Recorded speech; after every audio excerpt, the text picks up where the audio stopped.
right, welcome. We're going to do a show today about, in general, the role of women in STEM, although we'll be maybe branching out from STEM from time to time, and especially the whole issue of credit, patents, recognition, journal articles. At the end of the show, you're going to hear a conversation about Wikipedia, which, theoretically is the most democratic, small d democratic way of just chronicling everything, basically. But even Wikipedia has its shortcomings, and so women have had to make a very special effort to make sure that important stories are told and told in the right way. But our main guide through this process is Anissa Ramirez, scientist and science communicator. She gave a TED Talk on the importance of STEM education, was a mechanical engineering professor at Yale for 10 years, currently writing a book called The Alchemy of Us. Welcome back to WNPR. You've been here many times. Not maybe here physically here, but you've been with us. Thank you. Thank you so much. So, let's begin with the most bad and annoying example and get it out of the way. America has been sort of transfixed over the last 6 months or so with an example that in a story that in no way resembles the main thrust of the way women have been treated in STEM and as inventors and as patent seekers. And that is the story of Elizabeth Holmes, although I sort of see the story of Elizabeth Holmes as a story of a whole bunch of very powerful men who were completely fooled and very easily fooled, I think. But here's Elizabeth Holmes. Her journey resembles essentially nobody else's. Do not let anybody tell you that you can't do it. I mean, I've been told that so many times. The first time that I started going into meetings, with the enterprises that we were working with, people would say, "Oh, you're the assistant," and I would be like, "No, I'm the engineer."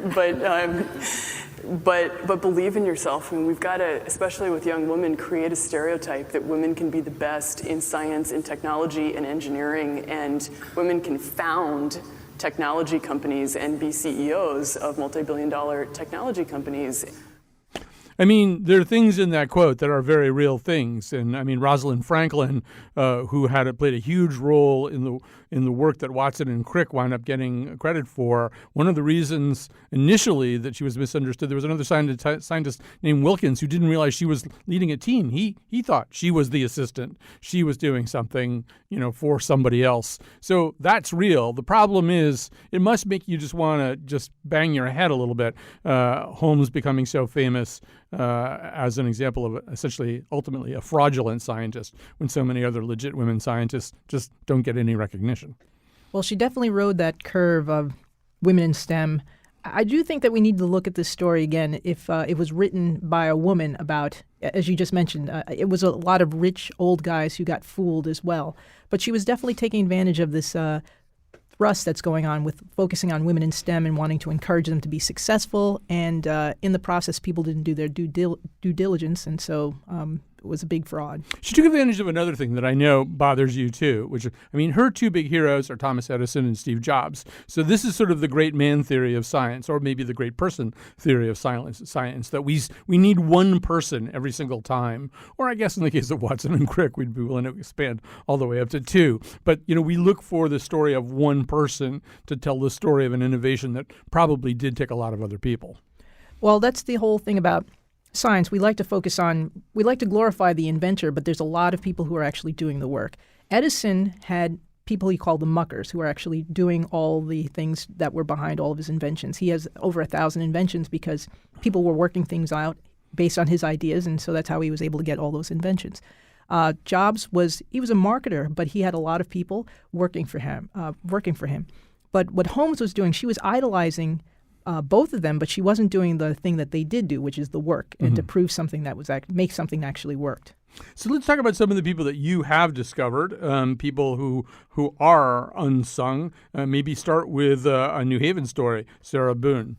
Well, I was working on my book, The Alchemy of Us, and as I was looking through some old papers in New Haven in the library, I saw this slip of paper that said Sarah Boone had invented an early ironing board. And I had heard her name before, but I did not know she was from New Haven. So I did a little digging and found out that in 1892, Sarah Boone, African-American woman, got an early ironing board. She got a patent for that. She did that at the age of 60. What's so phenomenal about her is that at 48, she couldn't read. Mm-hmm. By the age of 60, she could. And so that's huge. Yeah. And to go from not being able to read to creating a technical document. She came to New Haven from North Carolina before the Civil War, so there were a lot of struggles. This is an African-American woman living in New Haven in the 1800s. And to have, at the very end of her life, a patent, I just thought that was significant. And I think we need to learn more about her story, because if she can do those kinds of things in that situation, then she could be a role model to girls today who have many more things available to them to push them to be Sarah Boone could be a role model that Elizabeth Holmes could not be. Yeah, it seems like at that time, too, and for a long, expansive time, women who were innovators, women who were inventors, often did innovate and invent domestic products because they just weren't allowed anywhere near, any kind of academic canon, or, they weren't allowed inside those walls, but they solved problems with their imagination. Well, Sarah Boone was solving a problem that was important to her because she was a dressmaker in New Haven. There were many, many dressmakers. She wanted to make sure that her wares looked good compared to others. And the way that you ironed back in those days is that you had a plank on top of 2 chairs. And at that time, clothes were very fitted because the corset industry was huge. And so how do you iron around a tight waist or tight sleeve? So that's the problem she was solving. She created a new ironing board that could that was narrow, sort of like what we have today, so that it could iron in those tight areas. Another example of that would be in the area of the invention, the development of Pyrex. There's a woman with a very unsung story there too, right? Well, yeah, Pyrex actually came from a housekeeper who came up with an idea. Bessie Littleton, her husband was a glass scientist at Pyrex, and he loved glass. He wanted to be buried in a glass container. And she said, you always brag about how wonderful glass is and how thorough and durable it is, but my casserole dish just broke. Why don't you find something to replace that? And so he went to work. He had some materials that he was working on that were really durable glass, brought one of them home, and that's how Pyrex started. So it was actually Bessie Littleton who came up with the idea. The science was done by glass scientists, but it was her idea for this huge product. I assume, though, it takes a tremendous amount of digging into that story to find Bessie Littleton anywhere in it. Well, even finding her pictures. In the book that's coming out next year, The Alchemy of Us, I had to dig for her pictures and dig for materials about her. The technical documents written by her husband are all available, but her story you had to uncover. Right. And I think versions of that happen a lot, and they happen in academia too, where you might have a woman who's working on something pretty exciting, something that's later on I can give my own. All of my examples are drenched in astronomy because that's what I was focusing on for 2 weeks. But of a woman who might write a real path-breaking paper, but somehow or other, like the way the paper is credited or something, there's like a thesis advisor sitting. There's like a bunch of men whose names often will appear before you get maybe to the person who did the work. Yeah, it depends on your field. If you're the first name or if you're the last name has some significance. Mm-hmm. In physics, the last name. In other fields, it may be the first name. Mm-hmm. And if you're the last name, people will often think, well, your advisor must have been very generous and gave you that position instead of it being the credit of your work. I've had that happen in my own work where my name was the last name, Mm-hmm. and while it was published, another name was added, and so that person became the last name. Ooh. Yeah. So I think another problem is kind of us. Ed Yong he's been on the show before, has written a lot about this, that he as a journalist has gone back and looked at his work and looked at work where he's reporting on in areas of science where women have made important contributions, but somehow or other, and he holds himself responsible for this, he didn't wind up quoting them. Somehow or other, there may be just unconscious blind spots that some of us have, or we feel more comfortable talking to a guy, or we're programmed in a way that we were not even aware of or something. But there's something about the way the media reports on this stuff too, right? There's certainly a bias that we're also fighting. Also, a lot of women get asked to give a quote, and because they're inundated, they have to make a choice, so they may not get quoted as well. So since there's so few women and we want to quote from them, they get taxed more than just a regular guy down the hallway. So it's a little bit of two problems. It's the bias that journalists may have, but also that women are also taxed because there are very few of them. Yeah. So one of the things you looked at was patents. How are women doing in the competition for patents? We're still very low. We're not ahead. No, you haven't caught up. No, Okay. we haven't caught up, no. And we did start off in domestic things because that was a domain that women had lots of control, and they were solving problems that were important to them. But America has always grown in the number of patents. It's just that the number of women getting patents is not as high. You worked at Bell Labs. That was a slightly different. I mean, it's possible to create a culture, right, where there's more excitement about everybody's contributions. Yeah, well, I worked at Bell Laboratories, and I have a couple of patents when I was there. I worked for a boss who could write 3 patents in a weekend. So that was the culture. And also there was some incentives. If you wrote a patent and it actually got patented, you would get a little bit of money. So that was really part of the culture. And it was a world of ideas. And it didn't really matter what body, what container that the idea came in. Sometimes you would see women getting excluded from a patent. But people were also very vocal about mentioning, because there were ways to discuss patents. So women who felt like they weren't included in the right patent would get on the right patents. But it was a culture of ideas, so it was a little different than struggling and doing it on your own independently. The corporation encouraged people to patent their work. You talk to kids these days. I don't know. I mean, has any of this notion of equity in STEM penetrated the youngest generation in the schools these days? Are girls more likely to think, oh, yeah, I could do that? If you look at classrooms before middle school, girls are asking questions just as many questions as boys. But something happens around middle school where it starts to separate. And so we're working really hard to get girls excited about science. And we also have to think about it a little differently. When we were explaining or when we were selling the notion of STEM, we were using topics that were interesting to boys. That's not going to work for girls. Ends up that girls really love working on STEM problems if it's going to impact someone's life. So you have to propose it differently. But again, after middle school, something happens, and so we have to re-engage girls by giving them real-world problems to solve. I don't know whether to give Disney credit. I'm always very suspicious of Disney and its agendas. But, for example, in the new reboot of Dumbo, there's a protagonist, a young girl named Millie, and all she really cares about is science. It's introduced in a very clunky kind of way, and it feels very kind of over-determined. But there's a scene where she's at a big sort of theme park, back in the 30s, and she gets just stalled out at this Marie Curie exhibit.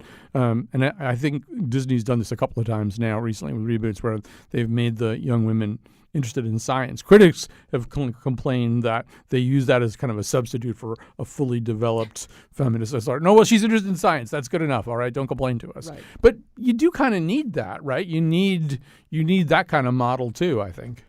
Well, they can check off that box. So, it could be that. But I think we can think about science a little differently. We don't need to have some nerdy kid and now it's a female, and so now we can check off that box. Science really needs to be more relevant, incorporated in all parts of life. And I think that's the story that it requires a whole reboot in terms of how we think about STEM. Right now, we're just like, okay, they like to do STEM, and we kind of silo that topic. But STEM science touches all parts of our lives. This conversation is happening because of STEM. We need to think about it as another layer of our daily lives. And I think if we do that, then more people will be interested in the topic than to just say, okay, well, you can be nerdy in this way and we're going to change this flavor so that it's more feminine now. This is very specifically a conversation about that. Although one thing that you found, once again, in this sort of great man theory of things, sometimes men get pushed to the footnotes because it has to be Alexander Graham Bell. It can't be him and a bunch of other people, right? Right. So I'm working on this book, The Alchemy of Us, and it's about inventors. And, when we think about inventors, we think Tesla, we think Edison. Well, they had helpers. Yeah. And in particular, when you think of the light bulb, you think about Edison, even though Edison was a latecomer to this idea. Edison actually got inspired about the idea of going into the electric lights from a visit to Ansonia. He met a gentleman named William Wallace. He was his family owned the Wallace factory, which made brass products. And he was a gentleman scientist. And he made this early form of light, which was an arc light. It kind of looked like a huge static electricity charge. And Edison came to see him and had heard about this light, and people were like, you really got to get into electric lights. There's this guy in Connecticut who's working on it. So Edison came in September and looked at it and was really impressed. And then as he left William Wallace's home, he says, Wallace, I think I can beat you. I think you're doing it the wrong way. And then he went back to Menlo Park and started working on the electric light. What he was saying to Wallace is that the way that he was creating light wasn't going to be sustainable. It required two pieces of carbon where an electric bolt went between them and the carbon went away, and there's no way that you can build a light that way. What you needed something to glow, to incondense, and that's what the light bulb that Edison wanted to produce. But again, we don't hear about William Wallace. William Wallace gets a footnote, and often he even doesn't get mentioned. And no one from Connecticut, particularly in Ansonia, knows that they have contributed to the development of the light bulb. So because we want to have one hero, and that's Edison. Right. As long as we're doing Connecticut chauvinism, I discovered today that Barbara McClintock, who in 1983 got a Nobel Prize for Science, which is unusual. I think after Marie Curie, there's 15 women total who have been given Nobel Prizes in the sciences. And that's not very much. And it's easy to name quite a few women who should have gotten Nobel Prizes. But anyway, Barbara McClintock, born in Hartford. I bet you there's no marker or anything like that. I bet there isn't. Right. Yeah. The truth is, she moved away when she was 6. So that's okay. That's still we'll take it. We'll take it. She's a native. In New Haven, we have banners for people who just walk through. We're they're from us. They're from here. Did his sophomore year here. Okay, fine. All right. So let's take a little break. We're gonna talk more about another problem, which is kind of the way women are treated while they're trying to do their jobs in the sciences. And so we'll get to that after this. Deep as any ocean. Yeah, baby. As sweet as any harmony. Oh, she blinded me with science. She blinded me with science. Blinded me with science. Paul, what's happening here? Mr. Harrison, I would like to attend today's briefing. Why's that? Well, sir, the data changes so fast. The capsule changes, the weight and the landing zones are all changing every day. I do my work, you attend these briefings, I have to start over. Colonel Glenn launches in a few weeks.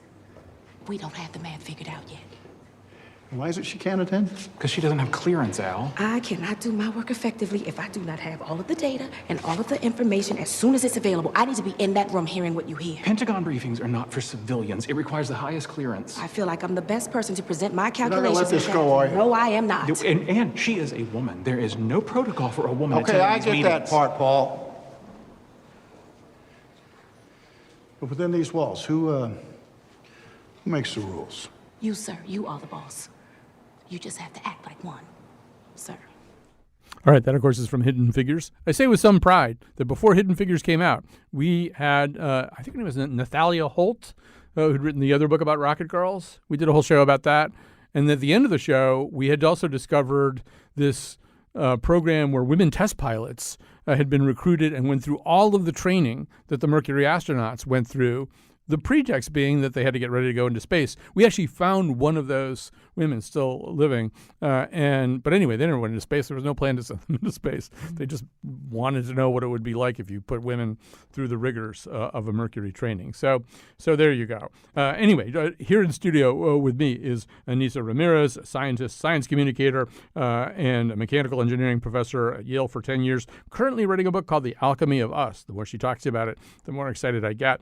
Joining us now is Kate Clancy, associate professor of anthropology at the University of Illinois. She hosts the Period podcast, and yes, it is about that. And she has also been very involved in studies of sexual harassment occurring in the sciences. So, Kate Clancy, welcome to our conversation. Thanks so much for having me. So you most recently, at least the most recently that I'm aware of, you really looked at specifically astronomy, cosmology, what was going on there in the form of gender harassment. What was found in that study? We had a couple of main findings. The most important was actually that the worst experiences, the most frequent experiences, were towards women of color. So women of color experienced the most sexual and racial harassment, then followed by white women, men of color, and white men. And in fact, to me, the most staggering result was that when we asked our participants, just in a 5-year window, have you ever been made to feel unsafe at work? And have you ever skipped professional events because you were made to feel unsafe? 40% of the women of color in our sample said that they felt unsafe, and 27% of the white women.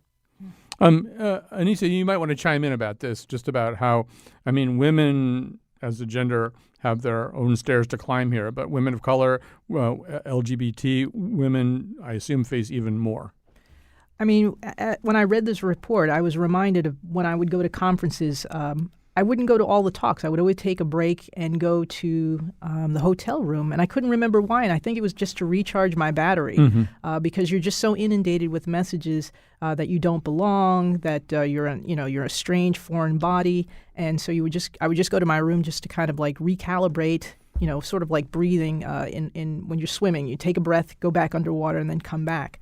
So, we all can relay some stories about how we've been harassed and how how racism has impacted us. But I was just thinking about, my own upbringing as a scientist, how I had this strange habit of just hanging out in my hotel room for a while, even though there was a huge conference going on. And perhaps that was just my mechanism for dealing with it. Well, Kate, I read so many things for this show. I don't remember where I read this, but I did read somewhere. That's not an uncommon thing that women scientists report turning down chances to go to professional conferences, turning down chances to lecture, just because they don't want to be in that kind of environment, right? Yeah. And, I think Dr. Ramirez earlier in the show also pointed out another reason why they might turn it down is that they're being inundated by requests because of the fact that they're so often tokenized and so rare within their discipline, and that itself is exhausting. So they're dealing with microaggressions. They're dealing with gender harassment, which are sexist forms of harassment or, put downs.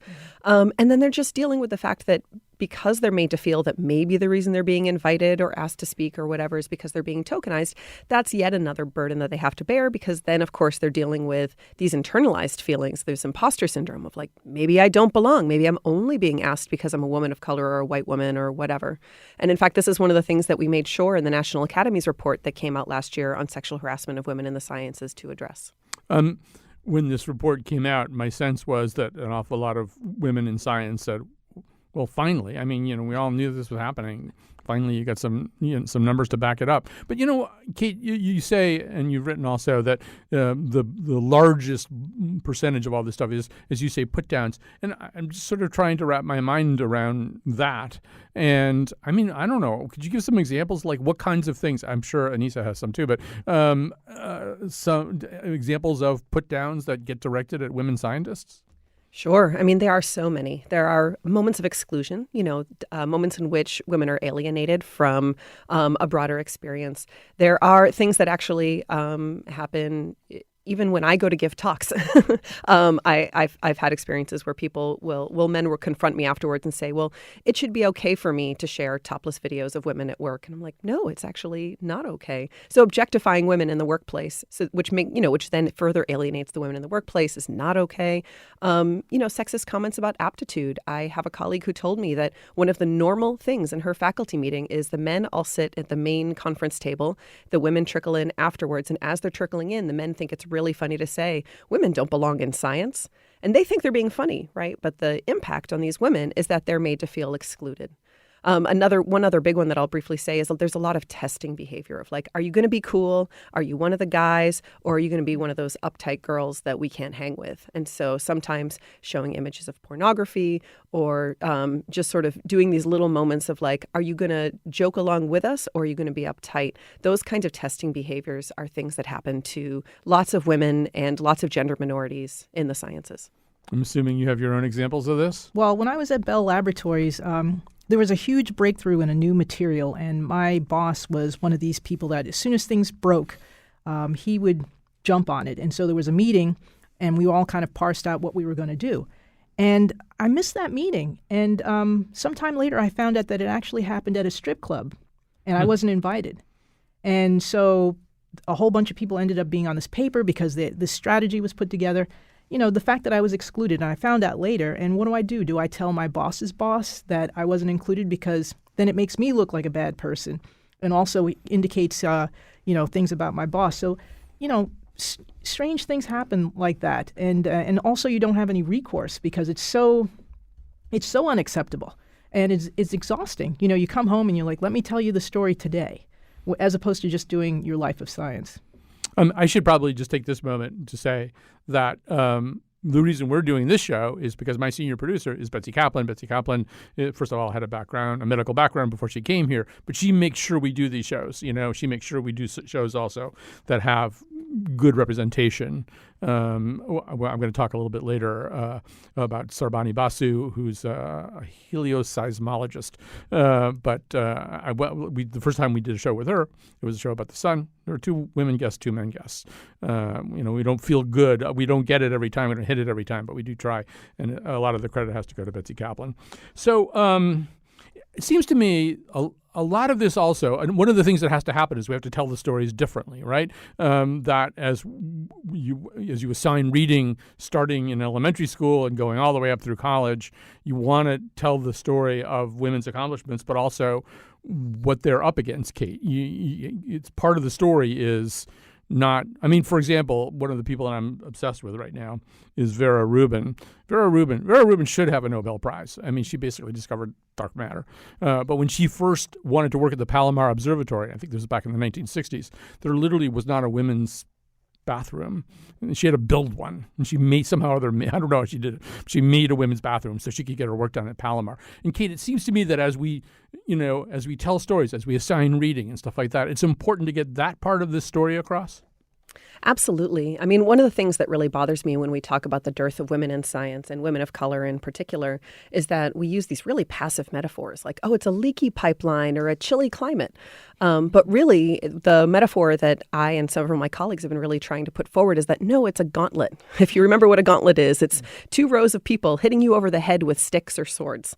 That's what it's like to be a woman in science. It's that when women leave, or when they choose not to go in at all, it's because they're being pushed out or encouraged not to come. It's not that they're just sort of sliding out passively, but explicit things are happening to them that are making them feel unwelcome and causing real harm.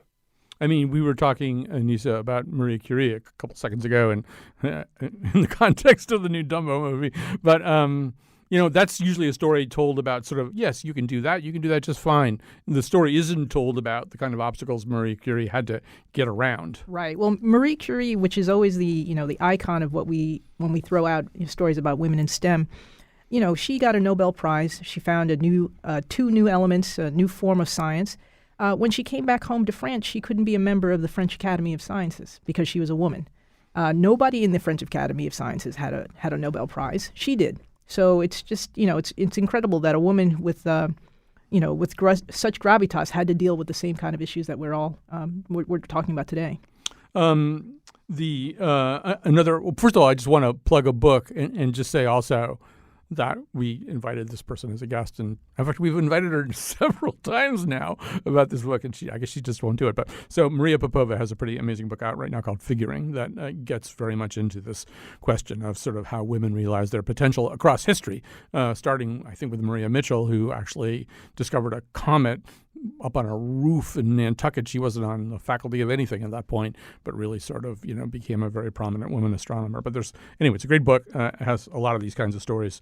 Kate, there's another side to this, and that is what gets researched, what attracts research money. And I'm guessing that if it's to deal with a disease that only affects women, the same problems are kind of showing up on the subject of research end of this spectrum?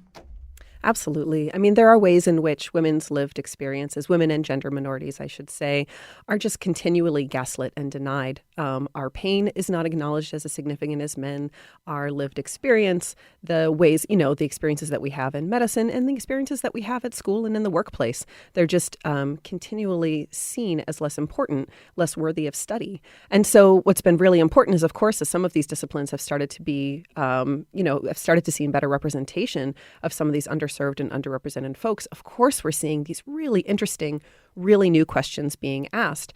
And to me, that's one of the most important elements of trying to address workplace and school issues around harassment is that I'm really curious about all the really wonderful science that we've lost when we've forced so many of us to have to use so much of our brain just to handle the daily harassment, daily microaggressions and incivilities of our workplaces. I want to come back to that in just a second, but another part of that, what gets research money, Anissa, has to do, I think, also with people of color. Diseases that people of color disproportionately get, I assume, are less likely to attract the money and the time. Yeah, sickle cell anemia, lupus, these are all things that are fall under African American and don't have the same level of funding as I don't know, balding medicines and things like that.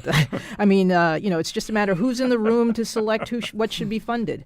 And also, I know people who are working on sickle cell, they're not considered to be serious researchers because they're working on something so narrow. However, some of the topics that get funded are equally as narrow. So narrow is just code for, that's not important.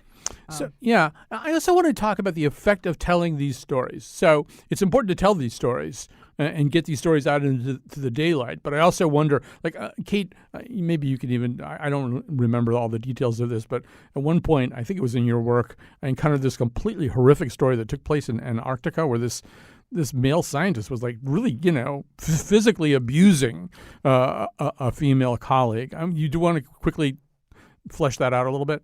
Sure. That's the, I've been encouraged to make sure to say alleged story of David Marchant, who is at Boston University geologist. And this is someone that I talk about in my congressional testimony as well. He's someone who blew volcanic ash, which contains glass, if you don't know, into the eyes of a woman. A female graduate student of his, he tried to force her to have sex with his brother. He pushed her down a mountain 3 separate times, mocking her the entire way, and threw rocks at her while she was trying to urinate. And these are the kinds of things. Sometimes when I tell stories in a coded way, when I give talks on these on sexual harassment, which I do quite a bit, I will have people come up to me afterwards and say, "Oh, that story, I know where that is. That's from this field site." And they're pretty much always wrong. Not that I would tell them anyway, because obviously I'm protecting confidentiality. But the commonality of even these things like disrupting or mocking a woman while she's trying to urinate or trying to change her menstrual pad or like deal with these sort of daily hygiene issues over the course of the day. These things are disturbingly common in the field sciences. But you want to get these stories out and drag them out into the light of day. But you also wonder, will it have a chilling effect? Will young women hear these stories and go, you know what, maybe I should do something else with my life? That sounds really horrible. I really don't think that they do. Research suggests that when you tell women the reality of their experience and what it does is it allows them to externalize what's happening and say, oh, it's not when I encounter obstacles in the sciences, it's not that I stink at being a scientist or that I don't belong. It's that these people have a problem with my being here. And when you can externalize it and say, wow, it's not about me, it's about structural oppression, or it's about this one jerk in my workplace or whatever, it actually makes it easier to handle things and potentially also easier to seek social support and be able to say to somebody else, hey, I had this thing happen. Isn't this kind of messed up? And then you can commiserate and form a little bit of armor against the next time that might happen. Well, we just have a few minutes to entirely fix this culture, so let's try to do that. And Nisa, I don't know, how do we fix it? This, as Kate is saying, these things are so prevalent that if you tell a horrible story about the, ridicule of a woman urinating or changing her menstrual pad, 18 people will think it happened at 18 different field sites because it's just such a common thing. I don't know. How do you change the culture of science so it's not like that? I think we need to bolster the numbers. Kate just talked about commiserating. And I remember when I took a sabbatical at MIT, there were more faculty of color there than there were at Yale. So for me, it was like paradise. And there was a dinner and there were over 30 people. And at one point, we all talked about horrible things that happened to us. And it was so cathartic. I won, of course, which means I actually lost. But it was wonderful to be around other people where you had this silent understanding of knowing that these things happened and that you weren't carrying it because you saw that other people were experiencing it as well. So I think that if we increase the numbers and if we can put together places where people can talk about these things, that would certainly help. Kate probably has more systematic things that can help. But I know that when I was in a space where there were more numbers and I can talk about these things, that the burden felt a little lighter. I'm going to go to Kate in just a second, but while I've got you, I'm also wondering about go back to the Bell Labs story. It seems to me that in environments where if one person wins, everybody wins, everybody feels good about, people's victories. I'm assuming a lot of men, if they're behaving as swine and abusive jerks, they're threatened. They're threatened by the influx of women who they'll feel that they have to compete with and be insecure about it. Is there also just a way to design a scientific culture so that everybody sort of feels like everybody wins? Like if the department has wins a big award or something, it's not so much of, I guess it's more of a socialist than a capitalist system of assigning credit. I think it helps, but on a granular level, if someone is a jerk, someone's a jerk, Mm-hmm. and so you need to have some checks and balances to be able to report that out. But yeah, you can have departments where they all get a pizza party based on something. That's great. But you still need to be able to say, hey, this is not appropriate, and have a dialogue about it. And also, you don't necessarily have to be in the picture when you report that out. There should be some infrastructure that discusses with them in a real way where it's promoting change. And not a pizza party at a strip club. No, because pizza's never any good there anyway. Well, I wouldn't know. No, I wasn't invited. I'm speculating. So Kate, what about that? If we could change the culture, what change would you make? Well, first, I'd second the 2 points that Dr. Ramirez made, which is first to increase representation of women of color specifically and women and gender minorities more generally. And I would also say having real consequences for perpetrators and folks who do harm. There are lots of places where you can report and then nothing really happens. The things I would add is making sure that everything we do is victim-centered. Pretty much every single victim I speak to, the first thing they say is, I just want the behavior to stop so I can get back to my science. Right? I mean, we get into the sciences because it's a calling, because we want to make the world better, because we have some big noble goal of this amazing thing we want to transform about the world. And when that's taken away from us because the people around us in some fundamental way don't feel like we belong, it diminishes us, but it also diminishes our science. The one final thing I'll say is that the incentive structures and reward structures of science are really fundamentally broken when we reward selfishness and cruelty, and when we equate scientific rigor with being a jerk to somebody in a colloquium. So when we start to think about the ways in which, hey, maybe our culture, maybe we're at fault in a more general way, and that some of these more frequent but low-level slights are actually creating conditions that allow these more severe things to happen. So maybe we need to nip things in the bud and deal with some of the cruelty and incivility that seem to just be part of the scientific norm. All right. That was Kate Clancy. Thank you so much for Kate Clancy, Associate Professor of Anthropology at the University of Illinois. Thanks to the Illinois Public Media. That's whose studios I guess we've been using. She also hosts the Period podcast, which you should absolutely check out. So Anissa Ramirez and I are going to stay here, and we're going to take a little break. When we come back, we are going to talk about the world of Wikipedia, which is supposed to be a place where, average users can make sure that certain things that are being overlooked in the canon get redressed. We'll see how that works with the topic we're talking about right now. It's the people that say men are leading the women astray, but I'll say it's the women today, the smarter than the men in every way. Well, that's right. The women are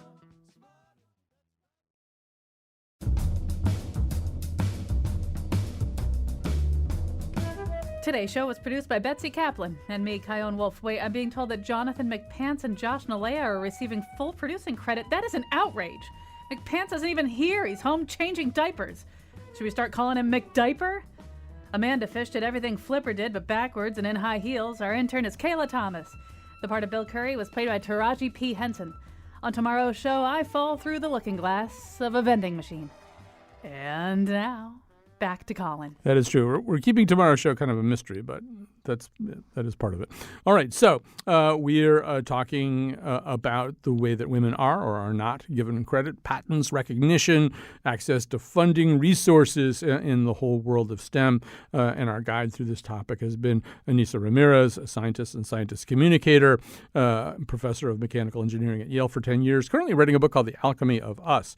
Now, one of my favorite topics in the world is Wikipedia. And I, in fact, even have tried to convince at least one place Trinity to let me teach an entire course in Wikipedia, but that hasn't It's fallen on unfriendly ears so far. But we have a really interesting project we're going to talk about right now. Emily Temple Wood, a medical student at Midwestern University Chicago College of Osteopathic Medicine, is the founder of Wikipedia Project Women Scientists. And Jess Wade, postdoctoral researcher in physics at Imperial College London's Blackett Laboratory. So they're both part of this. And so I don't know who's where. I guess Jess is there, and then I'm pointing in a way that's not helpful to the listeners. And so Emily's on Skype. Is that how that's working? Yeah. Hello. Hi. So Emily, maybe get us started here. Tell us how this project evolved, or how you got the idea to do this. Sure. So Wiki Project Women Scientists began when I was in my undergrad education. So I had participated in something called Ada Lovelace Day, which is a celebration of women in science history. And upon finding that there were so many missing women scientist biographies, I did what any Wikipedian would do, which is start a wiki project, which is just a group of people who are interested in the same thing who can participate together. and it took off. Well, yeah, and because earlier Anissa and I were talking about Barbara McClintock, we should probably mention Barbara. Yes. That was one of the first pages you did? It was one of the ones I worked the longest on. And Barbara McClintock is just such a wonderful scientist who did so much for both cytogenetics and women's recognition in science. So, was there? Did you have to make a page for her? I did not. Okay. Fortunately, no. Yeah. She had won the Nobel Prize, so she's included. That's what I was going to say. With the Nobel Prize, there probably should be a Wikipedia page sitting there. Whether it's good enough or not is a whole other question. But yeah, I mean, we wouldn't have CRISPR probably at this point without the work that she did. So that's very true. So let's bring Jess into the conversation too. So there's an odd coincidence, Jess Wade, which is that last week I was doing a panel on astronomy. Sarbani Basu was on my panel. She's the chair of astronomy at Yale. So today, just on a hunch, I pulled up her Wikipedia page and checked the history. And who did I find? Who did I find there, Jess Wade? So I think the amazing thing about what Emily did was that she really, really started this movement of people who care a lot, not only about preserving women's stories and their biographies, but also about getting the science right. So it's this idea that you don't only make a kind of super basic Wikipedia page, or you don't only make one that says, this is this woman, she's a professor, she's married to this male professor, but you actually make one that describes their science comprehensively as well. And I think that just means that they have so much more of a rich biography that people go to and want to learn from. And so that's something that I found so inspirational about what Emily's done. It's not just the quantity of the pages, it's actually the quality too. So a couple of years ago, I was just kind of sitting in London reading an incredible book called Inferior, How Science Got Women Wrong. And I met in this book all of these kind of incredible activists throughout history who have been standing up and saying, you have absolutely no reason to say that women are intellectually inferior to men, which is what Charles Darwin said. Because at the moment, society is incredibly biased against women, and particularly women of color succeeding. And in that book, you come across so many phenomenal women, just like Emily, throughout history have been campaigning to change that. And then I also met another Wikimedian. It wasn't Emily herself, but I met someone who taught me about this impact that American Wikipedian had, something called the Kilana effect. So Emily's username on Wikipedia is Kilana. And this idea that since Emily had started editing, there'd been a dramatic increase in the number of women scientist pages, but also in the quality of the pages. And then that just inspired me so much. I started really seriously editing at the beginning of 2018. Right. So anyway, Jess Wade did, I believe, originate the page for Sarbani Basu, who you will hear, I believe, next Wednesday, so when we're doing the astronomy show, because we took the panel that we did last week, we're turning it into a radio show, so you'll actually hear about her and her work, and there's some pretty fascinating stuff there. So Emily, well, first of all, before we go to that, so Anissa, as you're trying to pull your book together, you were saying earlier, just getting pictures sometimes, finding basic kinds of stuff that you need about some of these women inventors was difficult. Oh, well, on my work with Sarah Boone, fortunately, there was an article a couple of years ago, so people wanted to write about Sarah Boone, so she definitely had a Wikipedia page. But the thing that I personally struggle with is that the image that's always associated with her is incorrect. The image that's there is usually this African-American sculptor. Her name was Mary Edmonia Lewis. That's always associated with Sarah Boone. That's not Sarah Boone. And I often have to go to Wikipedia pages or different web pages and say, sorry, that is not Sarah Boone. So that's one of the troubles, especially if you're looking at people far back in history like the 1800s, where you have to, get scraps of paper to build a story, but you also have to make sure that the images are correct as well. And so, Emily, another part of all this was dealing with trolls. I don't know. Like, I'm once again kind of amazed that trolls can figure out that this is happening and then decide that they care about it, and then they decide that they're going to try to make your life miserable. How did they do that? I've been a Wikimedian since I was 12 years old, so I'm no stranger to people on the internet being angry at me for something that I've done. Whether it's removing their, childish vandalism from a Wikipedia page or trying to write about women scientists who they think for some reason, that reason being sexism, that they don't matter. And they would send me awful, just vulgar, horrendous emails, try to or threaten to contact my boss or my professors, try to contact my parents, my school. like things like that, and generally try to make me feel unsafe, which didn't work particularly well. No, I get the feeling it did not. So No. So is there a way to put a number on how many pages exist now because of this effort? A couple hundred at least. I've definitely slowed down in general lately just because of medical school. But fortunately, there's wonderful people like Jess who are carrying the torch. And well, there's also, I guess, as a kind of peculiar form of there's some Skinnerian term for this, but the way that you've dealt with the trolls partly is you use each one of them as an occasion to do another page. Mm-hmm. It came about because I was so frustrated one day. I'd gotten some particularly upsetting emails. And I was talking to some of my friends and said that I needed to do something more productive than just be angry, because I was sitting there being angry and ruminating and being unproductive. And I said, well, I'm going to channel my anger into doing the thing that they hate the most, which is, fighting systemic bias and doing feminist history. So I did, and it felt really good. And then I kept going, and here we are. Right. So, Jess Wade, I just also want to just get you to elaborate on something else that you said, which was, it seems as though when you write these bios, when you write these Wikipedia articles, you really do need, in the case of these women scientists, often to explain something that you wouldn't have to explain otherwise. And if it's Jocelyn Bell Burnell, who essentially discovered pulsars but did not share the Nobel Prize for discovering pulsars, you got to explain why that is. If it's Rosalind Franklin, who did a lot of really important work that Watson and Crick are known for, you got to tell that story, right? You got to why don't we know that name? Because of the following reasons.